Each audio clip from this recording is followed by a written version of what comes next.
Hi, I'm Leon Lovelace, and this is Unstoppable Force. I got a news story for you. It's about the Syrian ceasefire. Yeah, this is a week old, so I'm sorry, but if I was a little bit more efficient, I would have had this up by, Sunday or Monday. But what can you do? But it's still an important story, even though it's a week old, so I need to talk about it. It's from NPR.org. But I'll also note that I was looking up the news stories for it. And so far, there's no other news, like any breaking news about how the ceasefire failed or how the soldiers on the ground continue fighting. So that's good so far.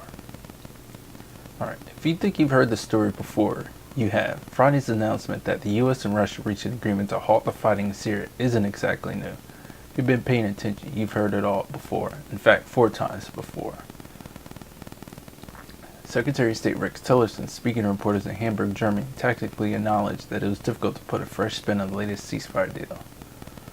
And this meshing of interests, if that really is the case, is key to making a ceasefire stick, not just in Syria, but anywhere, says Paul Ford, a senior military analyst, Stratfor, which consists on global intelligence matters. Ceasefires, it turns out, are fragile affairs, and almost by definition, they're only expected to have a limited shelf life. But even if the big players can agree on a set of goals, ceasefires are really made or broken by the guy with his finger on the trigger, Floyd tells NPR. Oftentimes, the interests of the players on the ground and the players at the top don't align, and that doesn't bode well for the survival of a ceasefire agreement. So I'm just not liking a little bit of the phrasing, because he's talking about the generals and the soldiers as players, like it's a big game, like it's just some video game that you start up and you start playing it and it's fun and you just having a good time trying to beat your opponents, whether it's just a computer or if you're playing online opponents. Then when you get tired, you just hit quit and that's it. Then maybe a few days later you just go and start up and just play for, an hour or two, however long you want to play. But war in real life is more serious than a game. So calling them players that, I'm not a big fan of just calling them players like that.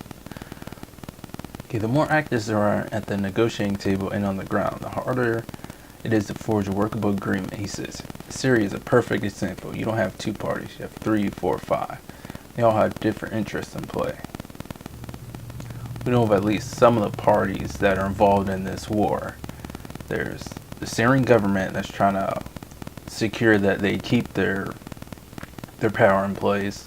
There's the rebel groups that, I think there's at least 2 different rebel groups. One's ISIS, the other one's, other rebel groups that are fighting them and fighting the Syrian government.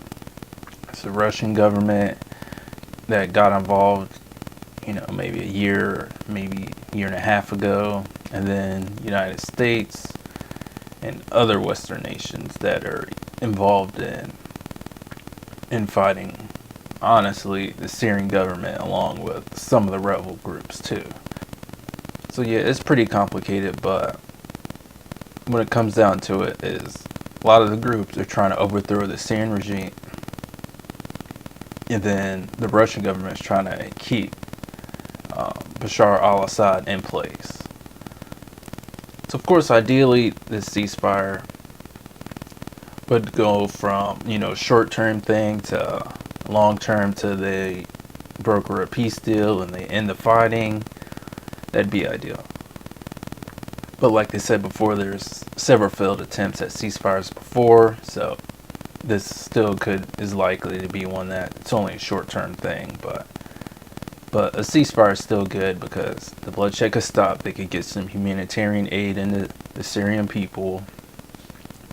Try to save some lives right there. So that'd be good. Of course, I'm not an expert on this Syrian war or just war and foreign policy in general, but that's just my take on it, and hopefully the ceasefire doesn't stop in the next week or 2.